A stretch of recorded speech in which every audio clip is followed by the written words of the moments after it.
Alliance Assurance, partenaire de l'invité du direct. Alliance Assurance, avançons en toute confiance.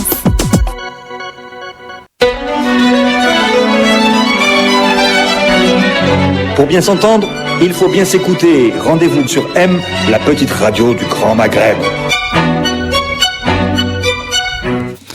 Amis auditeurs, bonjour, Radio M a le plaisir et l'invité du direct d'accueillir aujourd'hui M. Abdelmajid Attal.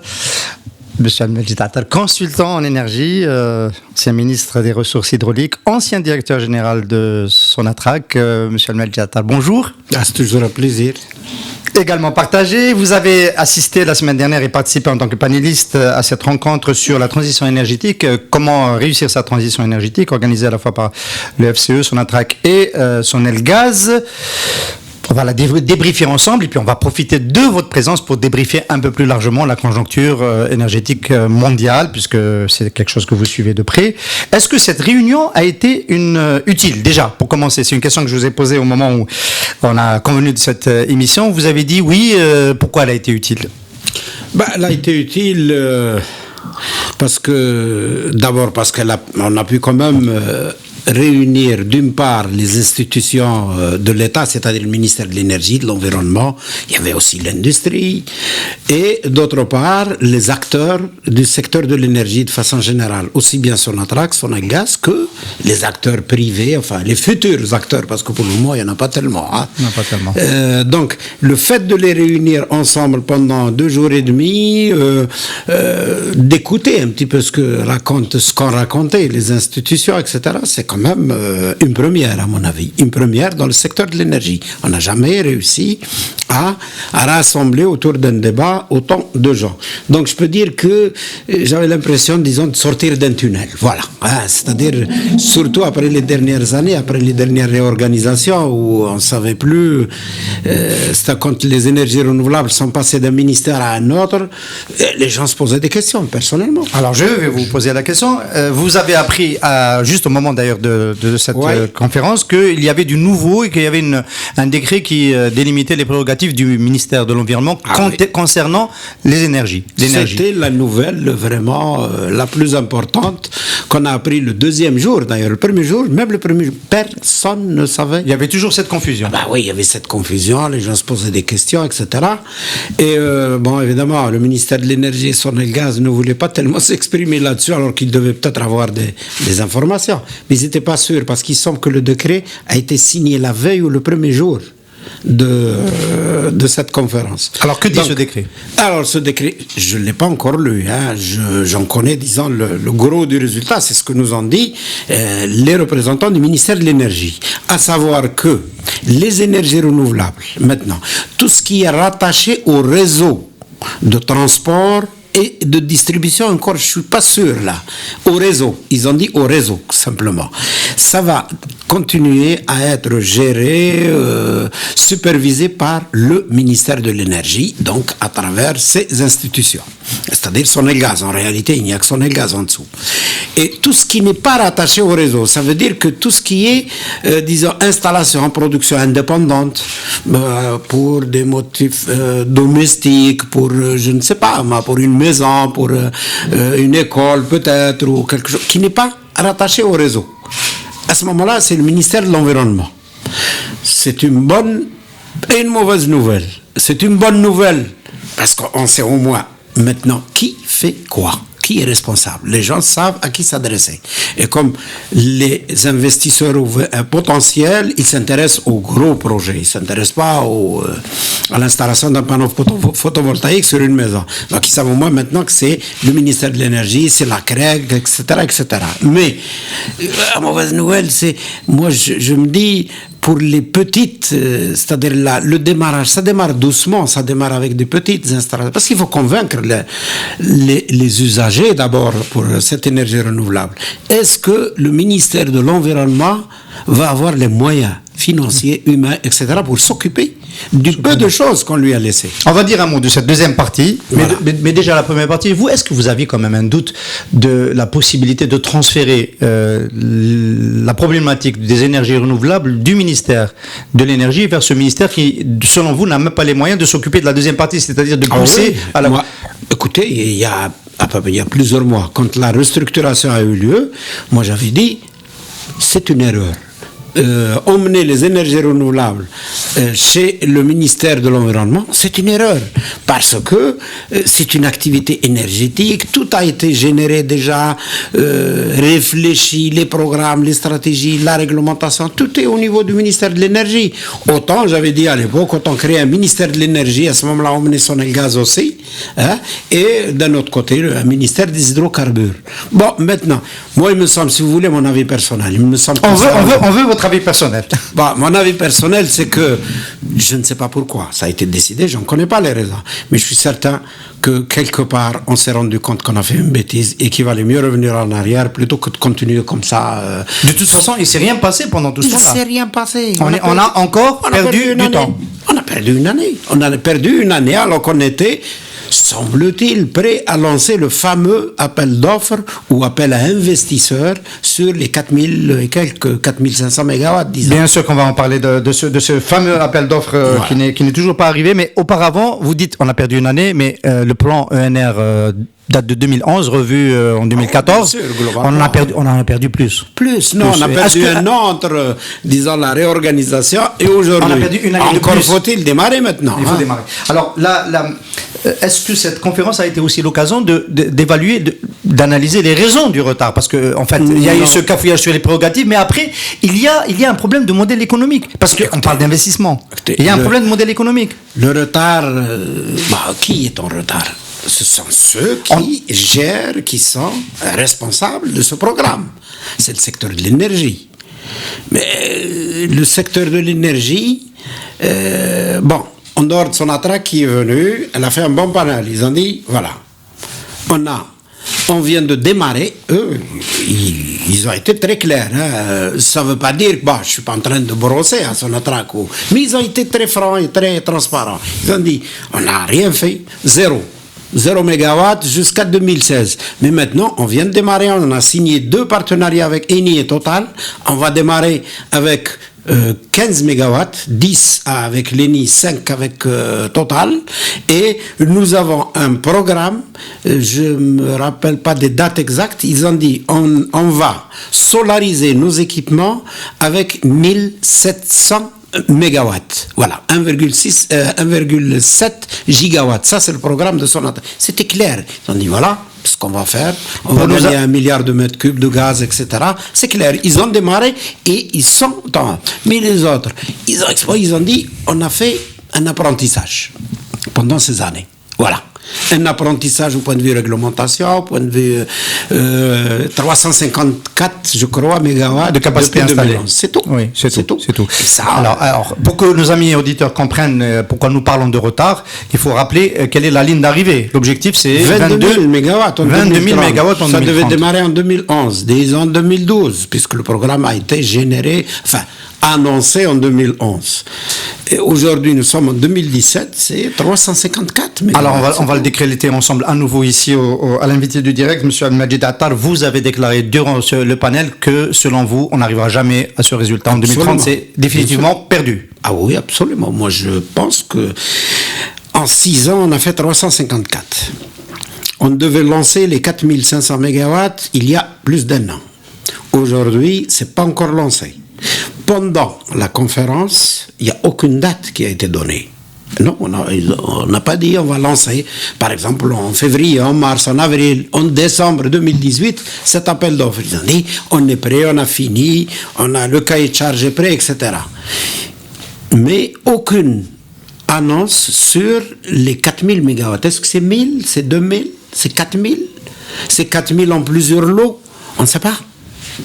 Ça n'a pas été annoncé. Je pense que 4000 en 3 lots, ça a été déjà annoncé du temps de M. Boutelfa, qui est l'initiateur de ce projet. Il aurait fallu rassurer un peu les opérateurs qui étaient présents. Il y avait des investisseurs autant nationaux qu'étrangers. Il aurait fallu quand même leur dire, être un peu plus audacieux. Voilà. Ce qu'il faut maintenant. Alors je vais vous poser la question. Ce qui est agréable avec vous, M. Al-Majid Attar, c'est que vous êtes libre de votre parole. Est-ce que cette réserve du ministère de l'Énergie n'est pas liée aux conditions politiques qui font que on peut pas en dire plus que ce que doit dire le président de la République? Il y a eu d'ailleurs ce fameux épisode du communiqué qui a été retiré là, au début de cette cérémonie. est-ce que c'est pas Je sais ça pas, finalement moi, le je problème? raisonne de façon différente. Non, je sais pas. Le président de la République, il a présidé un conseil des ministres, il a donné la priorité aux énergies renouvelables, il a dit que c'était un objectif stratégique, point à la ligne. Il appartient maintenant au ministère de l'énergie, à Sonalgaz, etc., d'aller de l'avant. Il ne faut pas regarder en arrière. Le président a donné des instructions, point à la ligne. Il attend, maintenant il attend ces gens-là au point de vue résultat. On ne doit pas faire de politique là-dessus. Il y a un programme, il faut le faire. Alors moi je me mets à la place d'un investisseur qui attend ce cahier des charges et cet appel d'offres et qui veut investir. Il se passe rien du tout. Je veux comprendre. Alors il s'est dit beaucoup de choses. Il s'est dit. Problème financement. Le plus gros problème, c'est un problème de financement. Il faut garantir aussi les contrats d'achat de l'électricité. Il faut. Sonalgaz peut les garantir. Oui, mais à quel tarif? Ça a été défini. C'est le cahier des charges qui va le définir. C'est celui qui fera l'offre la plus basse qui va être retenue. C'est ça. Il parle d'une sorte d'enchère. Oui, c'est des enchères. Aux enchères. Mais c'est flou, ça reste flou. Les enchères, je sais pas moi, ça peut être une surprise demain. Hein. Quand on met quelque chose aux enchères, ça peut être très cher, ça peut être. C'est vrai. Voilà. Hein. Non, c'est de l'incertitude. Moi, je pense qu'il aurait. Vous êtes pour le système des feed-in price, des prix d'appel définis préalablement? Non. Qui existe, il y a un décret qui le permet. Hein. Oui, il y a un décret qui le permet, mais on devrait améliorer un petit peu. On devrait améliorer si on veut que le partenariat réussisse entre les acteurs nationaux et étrangers qui demandent plus de garanties aussi, parce qu'ils demandent une visibilité aussi. Parce que un des problèmes, peut-être, je ne sais pas si on va en parler, c'est l'industrie. Parce que bien sûr qu'on va en parler, ça a gêné l'appel d'offres. Et ça a gêné, parce qu'aujourd'hui, comment voulez-vous que quelqu'un vienne fabriquer la totalité, par exemple, des panneaux ici, alors qu'il n'a pas de visibilité sur le marché. Et il y a plusieurs lots. Parce que moi, je vais venir pour un lot, par exemple, de 1000 ou 2000 ou même de 4000. OK, 4000 mégawatts. Et après, si j'installe une industrie, à qui je vais vendre mes panneaux? Si je n'ai pas une visibilité, par exemple, sur la continuité de ce programme, la façon de réaliser ce programme, non, il faut un peu plus de vie. À mon avis, il faut alléger cette obligation. Il faut alléger ou l'habiller avec certaines garanties, des incitations, des avantages aussi, pour que les gens puissent prendre le risque d'investir dans une industrie qui va certainement commencer d'abord par un assemblage, c'est ce qui se passe actuellement, Condor, Ores Solaire, comment il s'appelle, Zergouna Wergla, Leni, Ablabbas, ils assemblent des panneaux. Ils font de l'assemblage, c'est tout. Hein. Parce qu'attention, parce qu'à la base, il y a l'industrie du silicium, c'est pas demain que ces gens-là vont... Ça demande du temps. Ça demande du temps.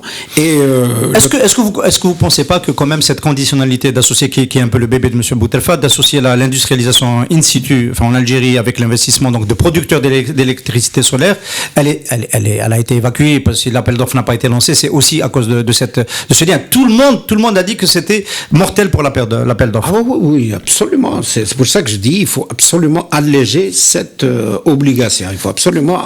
Mais si ça n'a pas marché aussi, problème de financement. Il y a le problème de financement. Est-ce qu'il n'y a pas aussi un problème d'acteurs? C'est un événement FCE. Le FCE était associé. Au sein du FCE, il y avait beaucoup de voix qui s'étaient élevées pour dire que l'investissement était mis sous la coupe des entreprises publiques et qu'on laissait la partie congrue à l'investissement privé. Est-ce que c'est pas aussi un des freins? Si. On doit s'associer à Sonalgaz. Je sais que les membres du FCE militent pour... Si on doit y aller, si on doit faire vite, ils militent pour, par exemple, la création d'un nouvel opérateur énergie renouvelable en dehors de Sonalgaz. On peut rappeler qu'il existe, il n'a pas été encore dissous, c'est Nil. C'est Nil. Nil. Il existe, il n'a jamais été dissous. Jamais dissous, mais dissous et pas dissous. Enfin, c'est quelqu'un. C'est une entité qui dort. Quoi. Oui, on rappelle à nos amis auditeurs que Nil a réalisé quand même la première centrale hybride de Hassi Rmel. Différente, oui. Différente, hybride. Les avis sont partagés. Il y en a qui disent que c'est pas rentable. Il y en a des spécialistes pourtant des deux côtés. Il y en a qui disent que c'est rentable parce que le gaz est gratuit. Oui. ou presque. Ou presque, oui. Mais, c'est pas un modèle reproductible pour le moment. Et puis c'est 30 mégawatts, hein, attention, hein, sur les 150 mégawatts de la centrale de Hassera, 120 c'est au gaz, et 30 c'est pratiquement 30 solaire, voilà. Oui, ça reste pas très important. Négligeable. Alors, donc on n'en sait pas encore plus, il n'y a pas de date par rapport à non, il n'y a pas de date pour le lancement, alors qu'on devrait, mais peut-être que ça va, parce qu'il y a eu des recommandations, hein, il y a eu une dizaine de recommandations qui ont été établies. Je ne les connais pas toutes parce que ça n'a pas été distribué, mais par exemple, la recommandation la plus intéressante, c'est surtout le conseil consultatif qui a été proposé par le ministre de l'Énergie lui-même. Et ça, c'est intéressant. C'est la première fois qu'il a dit, je propose la création d'un conseil consultatif qui regroupera les institutions publiques, les acteurs privés potentiels intéressés par l'investissement, des experts aussi, pour travailler ensemble, se voir, discuter, etc., un petit peu dans le détail à ce moment-là. Et ça veut dire que le ministère de l'Énergie, maintenant, il est disposé à, d'ailleurs en pleine salle, il a donné des instructions à la CREC pour recevoir les gens, donner des informations. Moi, personnellement, par exemple, j'avais fait une petite critique, j'ai dit, il n'y a pas de carte énergétique. C'est-à-dire détaillé. Il ne s'agit pas du taux, le degré d'ensoleillement ou la vitesse du vent, etc. Ça n'a pas de problème. Ça existe dans les universités, au CDER, un peu partout. Mais c'est le besoin, la nature de ce besoin, la nature des usages, etc. Toutes ces informations. Il y a quelqu'un de Sonagaz qui m'a dit, mais oui, mais non, on a ces informations. Je lui ai dit, mais pourquoi vous ne les donnez pas? Il m'a dit, c'est confidentiel. Et je lui dis, bon, si c'est confidentiel, c'est incroyable. Ça ne sert à rien. C'est tout. Pour attirer les investisseurs. Une information dans un tiroir, elle ne sert à rien. Mais écoute, qu'est-ce que ça constitue un risque pour le pays ou quoi? Oui, voilà, oui. Il y a des mentalités il faut qu'elles évoluent. Alors, donc, on va considérer que c'est un nouveau départ voilà. Globalement, moi, je considère que c'est positif quand même. Il y a une volonté. Il y avait la volonté politique. Il y avait les programmes. Mais ça ne démarrait pas. Maintenant, il y a un démarrage d'échanges, de discussions, etc. Bon, il y a du retard, mais ça avance. Voilà. Et pendant ce temps, puisqu'on a perdu beaucoup d'années dans la mise en œuvre de ce programme, que s'est-il passé au niveau international du côté du coût de l'électricité solaire? Le coût, là, c'est dingue, ça a baissé d'une façon extraordinaire. C'est actuellement le prix moyen entre différents projets, hein, parce que les projets varient d'un pays à un autre, d'un climat à un autre, d'une puissance à une autre, etc.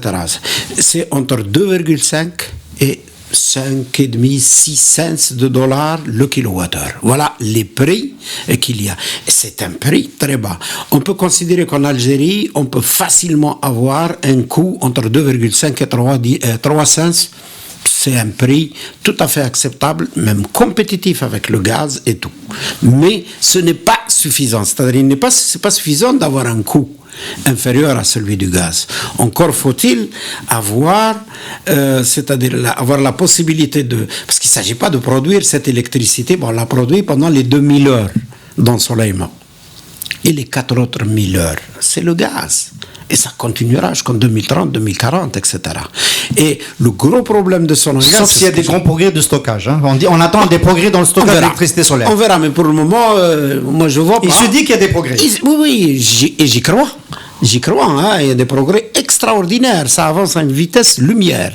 Bien, mais on est obligé de travailler en fonction, de prendre des précautions. Et là, par exemple, Sonagaz... Aujourd'hui, elle a une puissance, enfin une capacité de production de 17 000 mégawatts, autour de 18 000 à peu près. Elle prévoit 30 000 en 2030. 30 000 en gaz, hein. Je parle du conventionnel. Bien sûr. D'accord. Et il y a les 22 000 en... Pourquoi? On se dirait, mais c'est pas possible, nous on va pas consommer en Algérie, on va consommer 52 000, on a besoin de 52 000 capacités, c'est pas vrai. On n'y arrivera pas à ça. Mais le problème, c'est qu'ils sont obligés de prévoir ça pour la simple raison, c'est les 2000 heures et les 4000 heures là. Parce que quand il n'y a pas de soleil, quand il n'y a pas de truc, maintenant c'est d'ici là, peut-être qu'ils vont diminuer. Mais à ce rythme, ils vont faire 1 à 2 centrales par an. Oui. C'est un investissement énorme. C'est des centaines de milliards, non, des dizaines, je dirais, de milliards de dollars. Et c'est pour ça que les 22 000 mégawatts posent un problème d'investissement, un problème financier, un problème... Et Sonelgaz seul ne peut pas faire ça. C'est pas possible. Oui, c'est effectivement une des problématiques. Alors, l'autre problématique, c'est celle de l'incitation dans une transition énergétique. On bascule d'un modèle vers un autre. Oui. Et il y a toujours la compétition des prix. Bon, on est tous d'accord pour dire que les prix de l'énergie et du carburant et en Algérie font que notre transition est lente parce que les prix sont incitatifs pour consommer de l'électricité et des produits pétroliers qui sont subventionnés, qui sont soutenus. Ma question, c'est, Monsieur Attal, est-ce que vous considérez que la politique de réajustement des tarifs, qui a commencé dans les carburants, qui a aussi commencé pour l'électricité, doit être poursuivie? Commençons par l'électricité déjà. Ouais. Absolument. Moi, je pense qu'il faut. Bon, là aussi, on est en retard. On aurait dû commencer à augmenter les prix quand le baril était quand il y avait des ressources financières. Bon, on l'a pas fait. C'est pas trop tard. On peut le faire. Ils sont en train de le faire maintenant. Chaque année, on voit 4, 5, 3 dinars de plus dans ceci ou dans cela. Il faut continuer à le faire. On peut pas évidemment le faire comme ça brutalement et augmenter parce que sinon ça va créer des problèmes extraordinaires. L'Algérie, elle s'est habituée à vivre avec des subventions et on ne peut pas supprimer ces subventions du jour au lendemain pour des raisons sociales, politiques, tout ce que vous voulez, mais moi j'y crois pas à une suppression comme ça. Donc, mais on doit continuer à ajuster les prix. Pourquoi? Parce qu'il n'y a que le prix. Il n'y a que le prix qui puisse convaincre les gens à consommer de façon raisonnable, à consommer moins. Ça ne veut pas dire qu'il faut serrer la ceinture, qu'il faut se chauffer moins. Il faut se chauffer de façon plus intelligente. Il faut circuler la mobilité, il faut qu'elle soit un peu plus intelligente aussi. Et ainsi de suite. Il y a des mécanismes, il y a des solutions qui sont appliquées. D'ailleurs, qu'est-ce qui est en train de bouleverser le modèle de consommation énergétique dans le monde? C'est l'économie d'énergie. Alors justement, chose que chez nous. Alors justement, transition énergétique, c'est pas seulement produire des ENR. C'est en premier lieu le premier gisement. Vous le dites toujours, le premier gisement. Je regrette qu'on n'en ait pas parlé au cours de ce forum. C'est la question que j'allais poser. 3 jours, on n'a rien dit, on n'a pas parlé. La PRU était présente? Non, elle n'était pas présente. On parle de transition énergétique, la PRU n'a pas pris la parole. Il faut pas que je me trompe, mais j'ai pas vu. Dans les panels? Non, dans les panels, non. Dans les panels, c'est quand même pas normal. C'est quand même pas normal. Du côté, de ce côté-là, on est d'accord pour dire que l'incitation, elle est d'abord tarifaire. Absolument. Pour pousser les gens à faire des économies. Mais pas seulement. Ce qui est en train de se passer, est-ce que vous avez eu le temps d'évaluer un peu le changement de comportement? Par exemple, en ce moment, on parle d'un rush sur le GPL. Parce que le prix du carburant est suffisamment augmenté. Oui, c'est vrai, entre 9 dinars et 40 à peu près, 42 dinars. Ça devient très intéressant aujourd'hui. Ça devient intéressant, mais... il n'y a pas, je crois que l'exemple est donné, c'est pas suffisant. C'est pas suffisant de dire aux gens, voilà, c'est 9 dinars, venez, on vous assiste, on vous aide, l'État fait, etc. Non, il faut donner l'exemple. Et l'État ne donne pas l'exemple. L'État ne donne pas l'exemple. C'est-à-dire, il y a le transport public, tous les camions, tous ces bus, les administrations, etc. Les parcs de l'État, le parc bien roulant sûr, de l'État. Il faut donner l'exemple. Si on donne l'exemple, à ce moment-là, les gens, quand ils vont voir beaucoup de véhicules rouler de l'administration, de l'État, etc., on donne l'avantage, par exemple, au point de vue, par exemple, licence ou développement, par exemple, des stations d'essence, etc. Je dis, par exemple, à une station, par exemple, pour aller, on vous rénove votre station. Mais si vous installez une pompe, par exemple, GPL, etc., je vous finance, je vous aide, je vous offre quelque chose. Mais si vous continuez avec du diesel et de l'essence, ça, débrouillez-vous. À ce moment-là, on sent bien que le goulot va venir de ce côté-là maintenant. De la capacité de Naftal à faire face à une demande qui va croître très vite. Voilà, c'est là qu'il faut. De Naftal et des installateurs qui font les stations. C'est-à-dire un programme, une politique, une volonté politique, un programme physique ne suffit pas. Il faut, disons, l'axer ou le bâtir sur des actions précises destinées à permettre la mise en œuvre de ces programmes. Alors l'État doit donner l'exemple. Il y a évidemment le parc roulant, il y a pour les carburants, mais il y a aussi, on parlait à l'instant de chauffer de manière intelligente, tout ce qui est travail sur l'isolation thermique, qui devrait permettre par exemple d'éviter le pic estival de consommation Vous sentez venir quelque chose du côté Non, de ce côté-là, parce que qu'est-ce que vous voulez qu'on fasse? Il faut reprendre les millions de logements qui existent.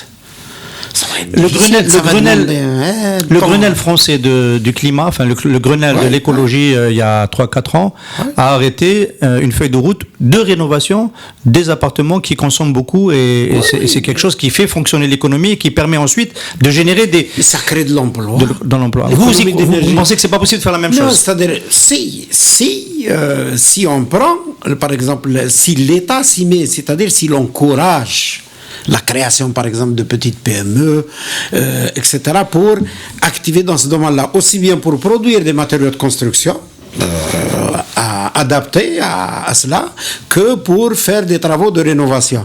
Mais il faut encourager les gens. Qu'est-ce que vous voulez? Les gens, maintenant, ils sont plus encouragés à construire en briques ou je ne sais plus quoi qu'autre chose. Il n'y a pas d'incitation. Alors que l'incitation, elle coûte à l'État, parce que l'État doit mettre la main à la poche. Mais tu mets la main à la poche aujourd'hui, tu économises des mètres cubes de gaz, tu économises des barils de pétrole aussi. Et comment ça se fait que tu laisses aux générations futures ou que tu consommeras plus tard? Comment ça se fait que ça soit un angle mort dans cette rencontre, ce premier gisement qui est celui des économies d'énergie? Je vous pose la question parce que vous avez quand même produit un rapport sur la transition énergétique pour le FCE il y a une année. Et j'imagine que dans votre rapport, c'était la priorité, c'était la transition, c'était l'économie d'énergie. Comment ça se fait que ça disparaisse? Je ne sais pas, c'est peut-être parce que le temps était insuffisant ou parce que les membres du FCE ne s'intéressent sous la poussée des opérateurs qui sont déjà actifs dans ce domaine-là et qui veulent se lancer dans la fabrication de panneaux. Ils ne s'intéressent pour le moment qu'à ça. Donc, automatiquement. Mais c'est un business aussi, l'économie d'énergie, c'est un vrai business. C'est un vrai business, mais ça n'a pas été abordé. Ça, j'espère d'ailleurs. Enfin, quoique, je ne vous cache pas que j'ai discuté avec des membres du FCE, parce que moi j'ai posé la question aussi. On a parté, ils m'ont dit non, on n'a pas oublié cela, on va essayer de faire un autre atelier sur ce thème-là. Espérons qu'ils vont le faire le plus rapidement possible. Très bien.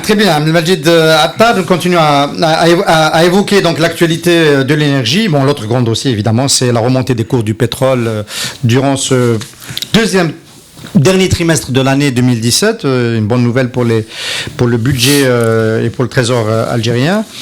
Ma première question, c'est est-ce que vous considérez que les éléments qui ont créé l'accord donc de réduction de la production entre pays de l'OPEP et pays non OPEP, ces éléments-là qui ont fait qu'il y a eu une convergence sont des éléments qui vont durer durant l'année 2018 parce que on a commencé à être inquiet sur les fissures qui pourraient apparaître dans les prochains mois, justement parce que les cours sont remontés dans l'accord d'Alger et la suite de l'accord d'Alger de 2016.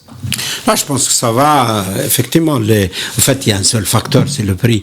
Je pense que la plupart des pays de l'OPEP, tous même, ainsi que ceux qui se sont alliés à l'OPEP, comme la Russie, etc., le Mexique, ils ont fini par comprendre que le monde est en train de changer. Le contexte mondial dans le secteur énergétique, le modèle de consommation, c'est en train de changer.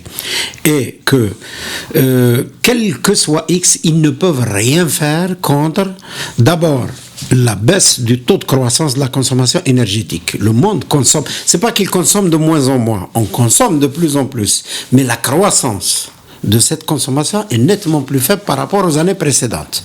Ça, d'une part. Les pays, les populations, les collectivités, ils ont pris conscience de certains risques climatiques.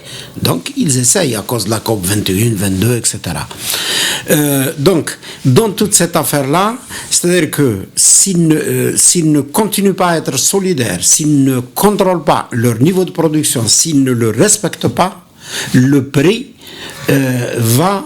excusez-moi le terme, va se casser la gueule et ce sera dommageable pour tous les pays. Donc, et qu'ils ont compris maintenant qu'avec un prix qui tourne autour de $60, qui pourrait même atteindre les 70 comme il l'est actuellement, ils ont beaucoup plus intérêt, ils ont beaucoup plus à gagner avec ça qu'autre chose, qu'en produisant plus. L'Arabie Saoudite, elle peut augmenter elle peut mettre sur le marché 1 million de barils comme rien et rattraper un peu mais peut-être qu'elle est la seule.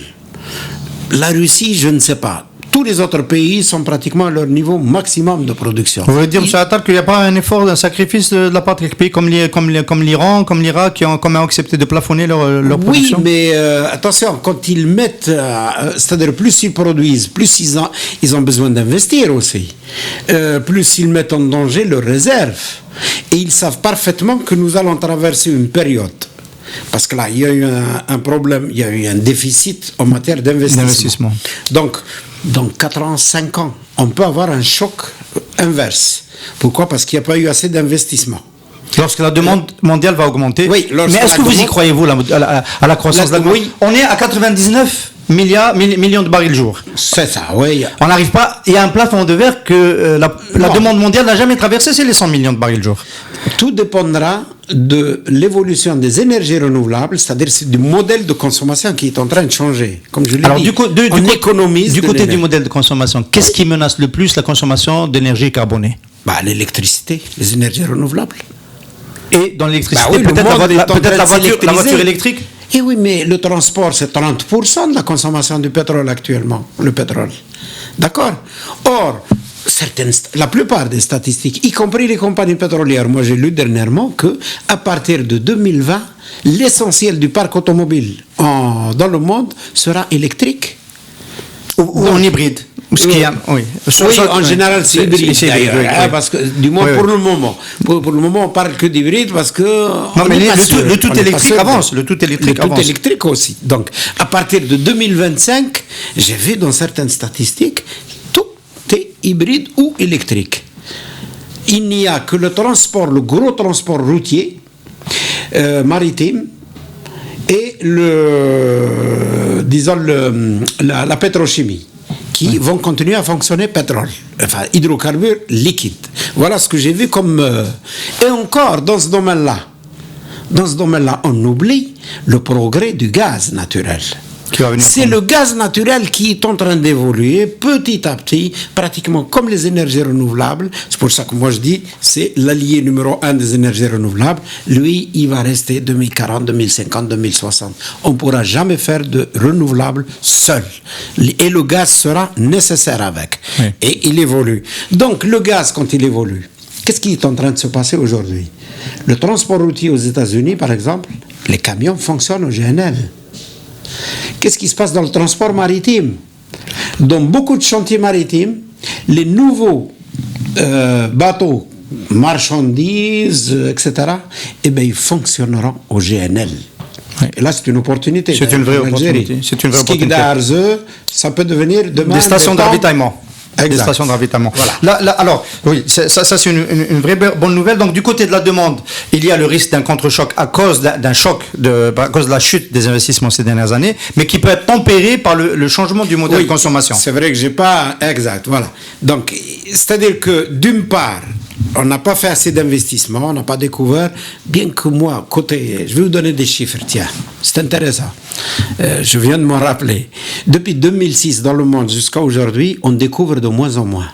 En 2006, on a découvert 100 milliards de barils, un peu plus de 100 milliards de barils équivalent pétrole. À 80%, c'est du gaz. Hein. Alors, en 2012, on a découvert 50 milliards. 2017, 7 milliards. C'est-à-dire, on découvre de moins en moins. Il y a beaucoup de gens le non conventionnel est compris dedans? Non. Sauf pour les dernières... certains chiffres, pas tout. Les tight, etc. Voilà. D'accord. Pas tout. Non, le non conventionnel n'est pas compris. Alors, certains disent que parce qu'on investit moins. D'accord, on investit moins depuis 2014. Mais entre 2006 et 2014, c'est 8 ans. Le baril était à plus de $100. On a beaucoup investi.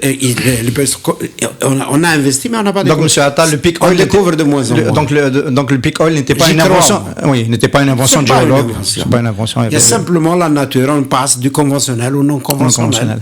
Bon. Alors, ça ramène ma question suivante. à 70 $ le baril, est-ce qu'on n'a pas réveillé le monstre américain du non conventionnel? Le monstre, il est déjà mûr, il est déjà adulte, je dirais. C'est-à-dire qu'ils ont commencé en 2008, enfin même 2006, c'est première production, mais 2008, c'était la bonne. Donc, ça fait déjà quand même un peu plus de 10 ans qu'ils produisent. Ils sont pratiquement dans un plateau de production du non conventionnel. Ils vont continuer. À partir de 2025, l'essentiel de la production aux États-Unis, pétrole et gaz, sera non conventionnel. L'essentiel, je dis bien. 80% de la production en 2040 sera non conventionnel. En 2040? Ça, c'est les États-Unis, oui. Bon, qu'est-ce qui empêche que l'Argentine, la Chine, l'Algérie aussi, pas à ce pourcentage-là, hein, c'est pratiquement impossible. Mais qu'est-ce qui nous empêche d'y aller? Et là, donc, avec les 60 ou 70 $, effectivement, bon, il va y avoir un peu plus de production, mais pas beaucoup quand même. Pas beaucoup. C'est pour ça que le pétrole actuellement, durant 2017, il a quand même grimpé. Il s'est maintenu beaucoup mieux que les années précédentes. Et je pense qu'il va se maintenir effectivement en dépit du retour de 65. Oui. En dépit du retour. En dépit d'une partie. Voilà. Du pétrole de schiste. Voilà, il va rester comme ça jusqu'à ce qu'il y ait moins d'offres, plus de demandes aux environs de 2019, 2020 jusqu'à 2022. Et là, on risque d'avoir un autre choc pétrolier, effectivement, mais ça ne durera pas longtemps. Au-delà de 2025, c'est les nouveaux modèles de consommation, c'est l'économie d'énergie, c'est les énergies renouvelables, etc., qui vont nous retourner à ce que nous sommes en train de vivre depuis 2014. Et à mon avis, c'est à ce moment-là que le baril du pétrole, ça va pas coûter cher. À un certain moment, j'ai dit, par exemple, on peut même tomber dans une situation où c'est un baril acheté, un baril offert. Oui, on peut l'envisager. Au-delà de 2025, ouais, c'est possible. Mais pas pour le gaz. Hein. Pas pour le gaz, alors. Non, le gaz, moi, j'y crois. Je suis alors, le gaz, on a bien compris, il a, en plus de toutes les vertus que vous avez citées, cette possibilité d'être le compagnon, le complice de développement de l'ENR, notamment en Algérie. Ça permet d'hybrider et de résoudre ce problème de la non-continuité de l'offre d'électricité solaire. Hein, mais nos réserves à nous, il y a eu un problème ces dernières années. Elles ont baissé, notre production a baissé. Alors, vous, ça vous a amené à envisager, vous l'avez encore rappelé à l'instant, pourquoi pas l'Algérie, la production du gaz de schiste. Absolument. Donc vous pensez qu'on doit considérer cette production à nouveau? Elle est nécessaire à mon avis. À long terme, enfin moyen et long terme. Évidemment, on n'aura pas le premier mètre cube avant 2025. Hein. Ça, il ne faut pas se croire au Père Noël. Hein. C'est parce qu'un contrat pétrolier, d'abord en partenariat, parce qu'on ne maîtrise pas les technologies nécessaires, on n'a pas les moyens financiers nécessaires, c'est-à-dire, je parle de Sonatrach, hein. On n'a pas non plus les compétences humaines nécessaires et la possibilité de faire, parce que quand on commence à forer, il ne faut jamais s'arrêter, parce que sinon, on est perdant à tous les points de vue. Il faut faire des milliers de puits. Et là, il n'y a qu'avec le partenariat qu'on pourra le faire. Sonatrach a assez de problèmes déjà avec les gisements. Vous avez dit tout à l'heure que la production est en train de baisser. Oui, les réserves algériennes sont en train de baisser. La production algérienne est en train de baisser depuis 2008. Bon, il va y avoir des productions qui vont venir pour le Sahara du Sud-Ouest. Ahnet, Tigentouri, Lahnet, Rgan, Adrar, Timimoun, Touat, etc. Mais c'est un plateau de 16 milliards de mètres cubes qui va venir progressivement. On a commencé déjà avec Rgan, on va atteindre rapidement 2 milliards de mètres cubes, c'est tout. Et puis après viennent les autres pour atteindre dans 3 ou 4 ans 16 milliards de mètres cubes environ, à peu près. Il y en a qui disent qu'on peut aller à 20 ou 22. Vous savez, dans 4 ou 5 ans, c'est 20 ou 22, ça correspondra à la baisse de production qui est en cours. Des gisements historiques. On va rester pratiquement au même niveau. Avec une production. Pendant ce temps, la consommation interne, elle, quand je regarde le programme les 30 gigawatts de Sonelgaz, et ben, le gaz, ça va être comme ça. Dans leurs statistiques, ils prévoient de consommer 75 milliards de mètres cubes en 2030. Oui. D'où ça va venir, ça? Oui. Ben voilà. C'est quasiment l'ensemble de la production actuelle. à mon avis, la nécessité d'envisager, c'est déjà envisagé en réalité. On a un petit peu arrêté la chose parce qu'il y a eu un mouvement légitime à un salaire de population. Voilà. Le mouvement est légitime, mais il est beaucoup plus issu d'une mauvaise communication du gouvernement. Oui, c'est pas gentil pour M. Yousfi, M. Attar. Non, c'est pas seulement M. Yousfi. Non, je regrette. De ce projet, il l'a mal vendu à la population. M. Yousfi, c'est le ministre, hein, mais il a quand même des conseillers, il a des trucs. On aurait pu expliquer autrement. Non, il n'y a pas que le ministère, le pays, toutes les institutions qui sont derrière. Il y avait son Atrac, son Elgaz, il y a tous les ministères. Non, je suis désolé, la responsabilité, elle est partagée. Hein, c'est pas... On a mal expliqué. On n'a pas pris en considération les autres problèmes aussi. Et un citoyen, quand vous savez, il a des problèmes, il ne sait pas comment les résoudre. La première occasion qui se présente, il sort dans la rue, alors que quand il sort pour un motif, en réalité, il a un autre motif derrière. Enfin, dans le cas d'Ain Saleh, le principal motif, c'était quand même une inquiétude par rapport aux conséquences du gaz de schiste. Je suis sûr que non. J'ai été à Ain Saleh. Je sais que vous avez été à Ain Saleh. C'était l'emploi. Vous pensez que si on avait lancé c'est la malvie. C'est la malvie. Les gens, ils vivent dans des conditions terribles. La ville. Moi, j'ai vu la ville de Ain Saleh. C'est comment elle est. Vous savez, quand les gens sont. Surtout les jeunes. Alors, on va. C'était pas aussi. On a bien noté votre position. Il y avait beaucoup de gens, je vous assure, qui ne savent même pas qu'est-ce que c'est que le gaz. Mais bon, il y avait d'autres, bien sûr, qui manipulaient. Il y avait même la manipulation politique, hein, dans le fond aussi. Hein. Ça, c'est ce qu'on dit facilement, ça, mais bon, il faut quand même prendre en charge l'inquiétude des gens. Elle peut être réelle, là aussi, non? Non, elle est légitime. On viendrait forer un puits de gaz de schiste à 10 km de là où vous habitez. Moi, j'ai donné l'exemple, j'ai dit que s'il fallait forer, chercher du gaz de schiste dans la Mitidja, par exemple, avec les oranges, les trucs, elle nous fait vivre. Moi, je dirais non. Je serais le premier à sortir dans la rue. Parce que la Mitidja, c'est... Voilà. Mais bon, le Sahara, c'est 1,5 million de kilomètres carrés quand même. Et puis, c'est une ressource qui est là. Les technologies sont en train d'avancer. Et puis, de toutes les façons, on démarre maintenant. On n'a pas encore démarré. Hein. On a fait 2 puits de tests à Ain Saleh, c'est tout. Qui ont donné quel résultat? Le premier puits, il a donné un résultat meilleur que n'importe quel puits américain. 165 000 mètres cubes jour pendant 18 mois. C'est exceptionnel. Il produit plus que les puits conventionnels. C'est extraordinaire. Ah oui. Pour ceux qui pensent que les hydrocarbures c'est une malédiction pour l'Algérie, c'est une mauvaise nouvelle. Ben non, je sais pas, chacun peut la prendre comme il... Non, pour dire, Bakbeli, d'abord, il faut, j'ai dit, en partenariat. Si on signe des partenariats, c'est minimum 7 ans pour démarrer. Parce que c'est des phases, hein, 3 ans, 2 ans. Donc ce n'est que dans 7 ans qu'on pourrait éventuellement démarrer une production. C'est 2025. 2025, vous démarrez la production. Si vous faites 1000 puits entre 2025 et 2030, vous savez combien on aura comme production? Moi, j'ai pris une moyenne de 100 000 mètres cubes par puits, jour. On aura 14 milliards de mètres cubes de gaz de schiste en 2030. C'est même pas l'équivalent de la baisse de la production ou l'équivalent de l'augmentation de la consommation domestique. Voilà. C'est clair. C'est un appoint. C'est un appoint, ce n'est pas une rente.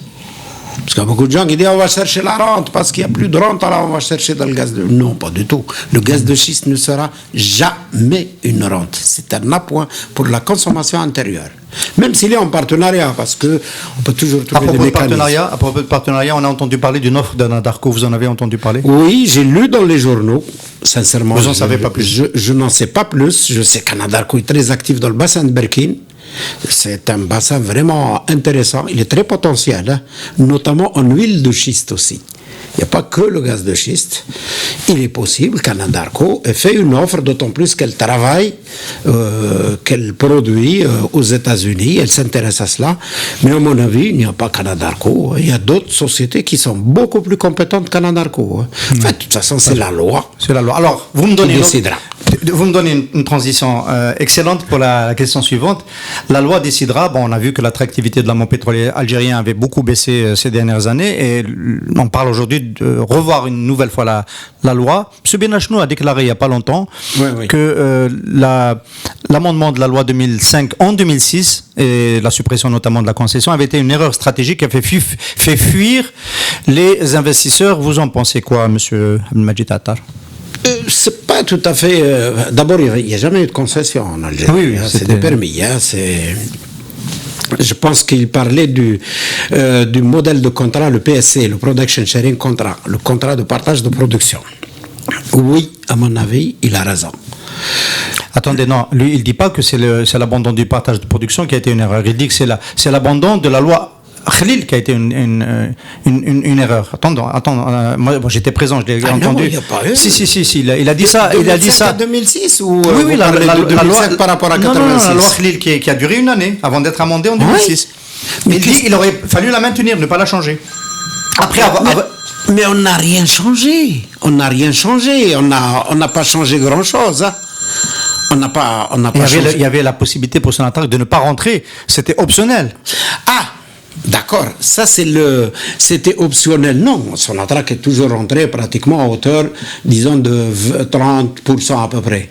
C'est-à-dire que c'est le 51-49 qui a été introduit. Oui. Voilà, 51-49 et la TPE. Oui.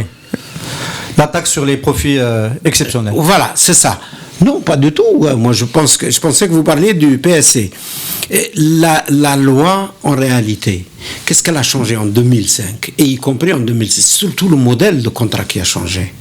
C'était un modèle hybride qu'on a introduit en 2005 et qui est resté en 2006. Il y a seulement le pourcentage, effectivement, de Sonatrach qui a changé, 51-49. Donc, il fallait le respecter, celui de 2005? Absolument. Moi, j'ai discuté avec Benachnou. Et moi, je lui ai dit, par exemple, d'ailleurs, que personnellement, j'estime qu'on aurait pu facilement ne pas introduire le 51-49. Pourquoi? C'est très simple, là, je peux l'expliquer. L'intérêt de l'Algérie ou l'intérêt du trésor public, c'est la fiscalité, c'est la rente. La rente provient de la fiscalité. Or, que Sonatrach ou le partenaire et 51, 49 ou moins de 51, etc., la fiscalité ne change pas. Elle est la même. La fiscalité moyenne, c'est-à-dire quand je prends la redevance et l'impôt pétrolier, c'est pratiquement, je dirais, c'est entre 70 et 80% de la production pétrolière qui va au trésor sous forme de fiscalité. Et le reste, c'est le profit qui se partage entre les opérateurs. Donc, le trésor, il a sa rente garantie par la fiscalité. C'est ça qu'il fallait garder. Bon, on a modifié la fiscalité. Elle est plus importante après 2005. Ça a contribué à faire fuir aussi les partenaires. Oui. Je suis désolé. 2005 et 2006, pour moi, c'est exactement pareil, sauf ce pourcentage-là, sauf la TPE aussi, la TPE, surtout à effet rétroactif. Bon, c'est vrai, ça a donné de bons résultats pendant quelques années. Et après, on a eu un arbitrage international, on a été obligé de rembourser. Voilà, on a été obligé quand même de négocier, là. Donc, il faut avoir... Monsieur Attar, est-ce que vous avez des éléments d'information sur le contenu de la réforme de la loi? Je n'ai pas, mais attention, beaucoup de gens croient que, par exemple, quand on dit la loi, ça veut dire qu'il faut changer, par exemple, la fiscalité, etc. Oui, il y a des aménagements à faire à cause de la nature des hydrocarbures. C'est pas seulement du non conventionnel, c'est aussi de petits gisements difficiles, peut-être en offshore, pourquoi pas. Et là, l'investissement est énorme, donc le profit est très faible. Et on ne peut attirer le partenaire que si on peut lui garantir une certaine profitabilité. Et il n'y a que la fiscalité qui est. Maintenant, mais ce n'est pas l'essentiel à mon avis. L'essentiel, c'est le modèle de contrat. Le modèle de contrat d'aujourd'hui, introduit depuis 2005-2006, il est très restrictif. Il est très rigide. Il ne donne aucune possibilité de peser dans la décision, un petit peu, pas de dominer, mais de peser plus ou moins dans la décision d'investissement, dans la décision opérationnelle, de forer, de ne pas forer, etc. Pour le partenaire. Pour l'investisseur. Oui, pour le partenaire. Absolument. Pour le partenaire. Il est très restrictif, le modèle de contrat. Et l'autre, c'est la bureaucratie qui existe un peu partout. Et c'est pas seulement le ministère de l'Énergie ou Sonatrach, c'est aussi... en naft mais il y a du progrès en ce moment. Il y a des progrès, Personnellement, j'ai constaté de gros progrès aujourd'hui. On va pas jeter la pierre à M. Batata qui a dirigé cette institution pendant très longtemps, mais il y a eu un changement du temps de M. Boutelfa. Lui, il était à la tête, mais il n'y a pas que lui. Il y a, comme on a parlé tout à l'heure de Yousfi, c'est un tout. Il ne faut jamais responsabiliser une personne. Ça, c'est plusieurs. Oui.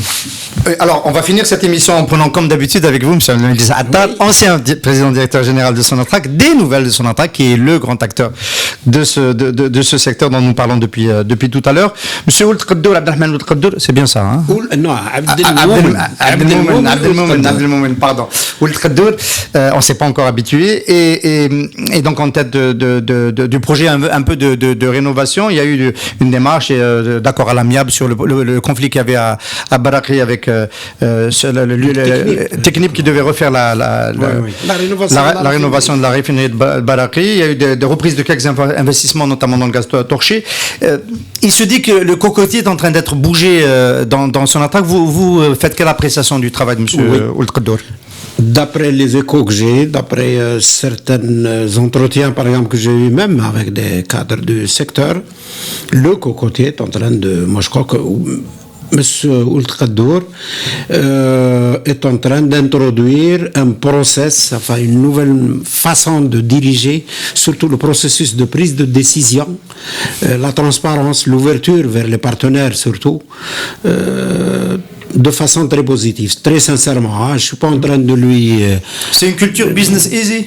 Absolument, absolument. Il est en train de changer vraiment de façon positive. Il faut le reconnaître. Il a brisé des tabous. Il a pratiquement dit la vérité en face à tout le monde, y compris à ses supérieurs. Et moi, j'apprécie beaucoup. Je considère que s'il continue dans cette voie, si on le laisse faire aussi, parce que j'en connais un bout. Donc, si on le laisse faire, moi, je pense que ça peut être positif, sincèrement. Et côté Al-Naft, c'est exactement pareil. Il est en train de se passer exactement la même chose. Donc, Al-Naft, on va dire à nos amis auditeurs, c'est plus pour attirer les investisseurs sur le domaine minier. C'est eux les propriétaires, enfin, les gérants du domaine minier, ce sont eux, parce que Sonatrach, après tout, c'est une société pétrolière, elle est là pour faire du profit, si on veut, en théorie. Sauf que, c'est elle qui a les données, l'expérience, celle qui opère sur tout le domaine minier. Mais je pense que les choses sont en train d'aller dans le bon sens. Notamment, par exemple, avec le projet annoncé par M. Ould Qaddour en matière de stratégie à l'horizon 2030, il veut changer les choses. Attendons pour voir. J'essaie de me rappeler ce que vous nous avez dit de M. Mazouzi, ancien PDG. Oui. Est-ce que vous étiez aussi optimiste au début du mandat de M. Mazouzi? Oui. Donc on doit être prudent avec ce que vous dites maintenant. Moi je dis ce que je pense, mais c'est-à-dire qu'avec M. Mazouzi, j'avais dit, oui, c'est un jeune. C'est vrai, il était jeune, il connaissait parfaitement l'amont, surtout le réservoir, parce qu'il était au PED. C'est quand même quelqu'un d'intelligent. Moi, je l'ai connu à l'AIG. Mais après, je suis désolé, il s'est enfermé dans un cocon. Il a mis dehors beaucoup de cadres.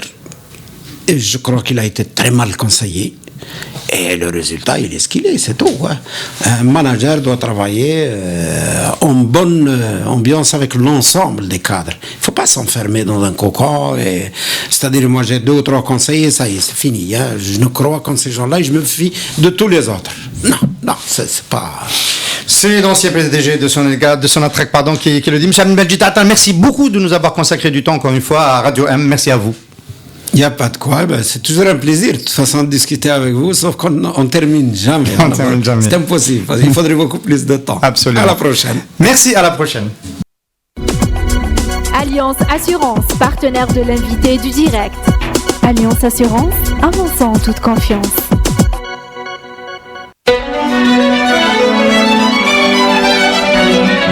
Pour bien s'entendre, il faut bien s'écouter. Rendez-vous sur M, la petite radio du Grand Maghreb.